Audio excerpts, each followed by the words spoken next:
Pembentukan Kabinet Merah Putih oleh Prabowo Subianto tampaknya akan mengalami revisi pada tahun depan. Nah, hal ini tidak lepas dari aroma kurang sedap, di mana ada sejumlah menteri Prabowo Subianto yang diduga memainkan dua kaki. Ditambah dengan kasus Marwarasi baru-baru ini, di mana ia sengaja menghapus foto Wakil Presiden Gibran Raka Buming Raka saat rapat koordinasi nasional beberapa hari yang lalu. Nah, berikut adalah setidaknya 6 menteri Prabowo yang akan dipecat tahun depan terkait rekam jejak bermasalah mereka. Ini luar biasa, Lur. Sepertinya Bapak Prabowo benar-benar ingin membasmi para koruptor dan juga para menteri-menteri yang tidak sejalan dengan visi misi dari Prabowo sendiri. Ada 6 menteri yang sudah tercatat yang akan direvisi pada tahun 2025 besok, Lur. Siapakah itu? Menteri apa sajakah? Langsung saja kita saksikan beritanya sama-sama. Check it out. Natalius Pigai.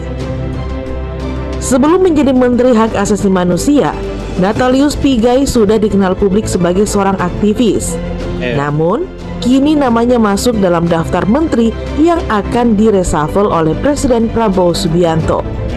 Banyak orang yang setuju dengan hal ini, karena ia dipandang sebagai orang yang hanya pandai dalam teori, namun kesulitan dalam memahami dan menafsirkan isu-isu hak asasi manusia. Nah, di Indonesia sendiri, di Study Lovers, Natalius Pigai juga dikenal sebagai menteri yang materialistis.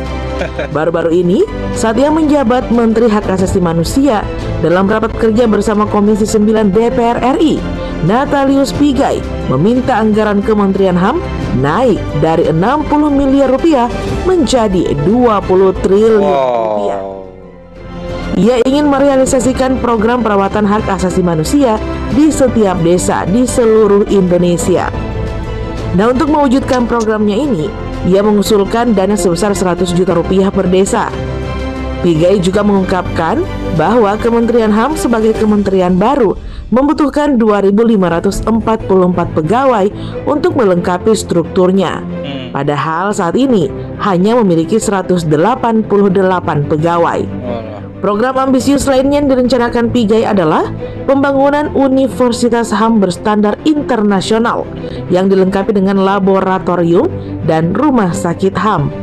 Karena memerlukan anggaran yang sangatlah besar, program-program Pigai melalui Kementerian HAM dianggap tidak masuk akal oleh banyak pihak dengan jumlah nominal yang ia inginkan. Oleh karena itu, tidak mengherankan jika posisi Natalius Pigai sebagai Menteri HAM diperkirakan akan segera hilang dari Kabinet Merah Putih. Aduh. Anggito Abimanyu. Study Lovers, Anggito Abimanyu adalah sosok yang dikenal sebagai ekonom senior. Ia juga diangkat oleh Presiden Prabowo Subianto sebagai Wakil Menteri Keuangan di Kabinet Merah Putih. Namun belakangan ini, Anggito Abimanyu juga diprediksi akan masuk dalam daftar orang yang akan direshuffle oleh Presiden Prabowo tahun depan. Hal ini tidak terlepas dari skandal masa lalunya yang baru-baru ini terungkap oleh Pak Prabowo. Nah, ternyata Anggito Abimanyu terlibat dalam kasus plagiarisme artikel opini yang ia tulis dan terbitkan di Harian Kompas pada 10 Februari 2014. Dari kejadian ini, ia mengakui kesalahannya dan menyatakan mundur sebagai dosen Fakultas Ekonomi dan Bisnis Universitas Gadjah Mada pada 17 Februari 2014. Kasus ini disebut-sebut sebagai tindakan mencuri hasil pemikiran asli orang lain. Plagiat ya.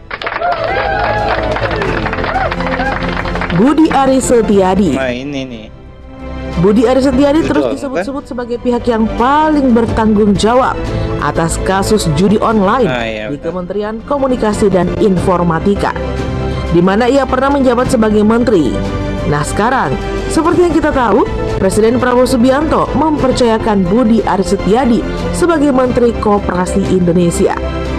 Saat ini Kementerian Komunikasi dan Informatika telah berganti nama menjadi Kementerian Komunikasi dan Digital.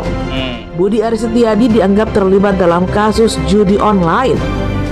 Direktur Direktorat Investigasi Umum Polda Metro Jaya menyatakan bahwa mereka sedang menyelidiki dugaan keterlibatan mantan Harus Menteri itu ya. Komunikasi dan Informatika Budi Aris Setiadi sebagai pelaksana langsung dari tokoh bernama Adi Kismanto yang diangkat sebagai staf ahli di Kementerian Komunikasi dan Informatika.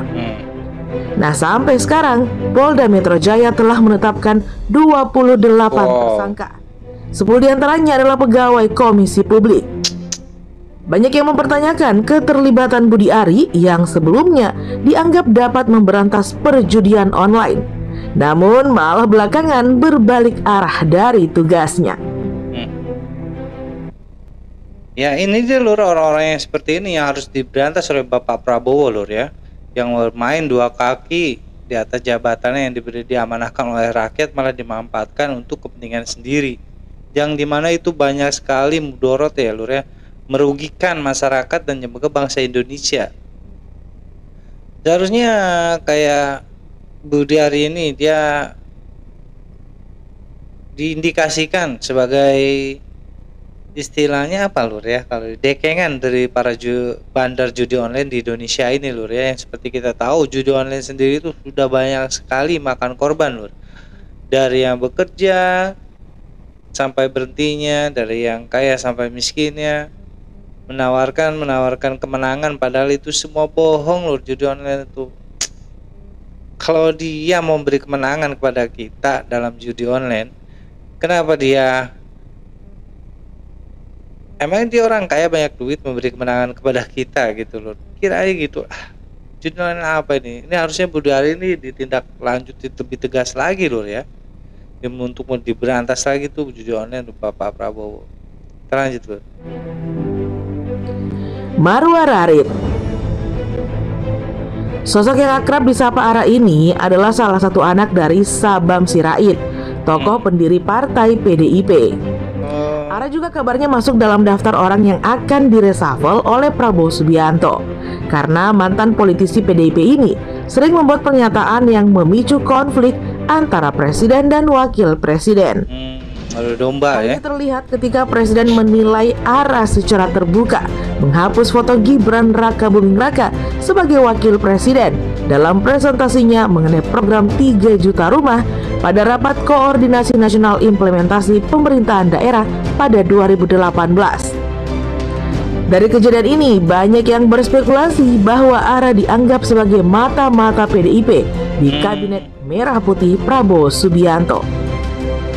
Nah, alasan lainnya di Studi Lovers yang sangat meyakinkan adalah karena Ara adalah anak dari pendiri PDIP, sehingga keputusan untuk keluar dari partai tersebut dianggap sebagai cara untuk menutupi tujuannya memasuki pemerintahan Prabowo.